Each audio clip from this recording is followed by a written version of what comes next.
దేనికైనా లక్ ఉండాలి మామ, లేదంటే దేనికైనా రాసిపెట్టి ఉండాలి అని మాట్లాడుతున్నాము అంటే మనం ప్రయత్నం చేయడంలో ఖచ్చితంగా అసమర్థులమే అని చెప్పాలి.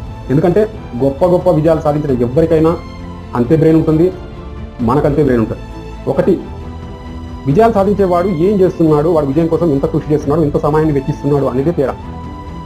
మనకి వాడికి ఉన్న తేడా ఒకటే, టైం మేనేజ్మెంట్ లేకపోవడం, సాధించాలనే సంకల్పం గట్టిగా లేకపోవడం, సాధించాలనే ప్రయత్నం అయితే అసలు లేకపోవడం.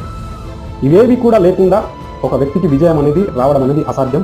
విజయం రావాలంటే క్రమశిక్షణతో కూడిన పూర్తి సంకల్పం, బాధ్యతతో కూడిన పని, అదేవిధంగా భవిష్యత్తు నిర్మాణం కోసం మనం చేసే ప్రణాళిక అనేది ఖచ్చితమైన నియమ నిబంధనలతో నడిస్తే విజయం సాధిస్తాం. లేదు అంటే ఎప్పటికీ కూడా మనం విజయాల లిస్టులో ఉండం కానీ అపజయాల లిస్టులో కింద ఉంటూ మనకు సమయం లేదు, అదేవిధంగా మనకు కలిసి రాలేదు, మనకు డబ్బు లేదు, మనం పేదవాళ్ళం, మనం ఇవన్నీ కూడా కథలు మాట్లాడతాం. ఇవన్నీ కథలు మాట్లాడొద్దు అంటే ప్రయత్నం అనేది సంపూర్ణంగా ఉండాలి.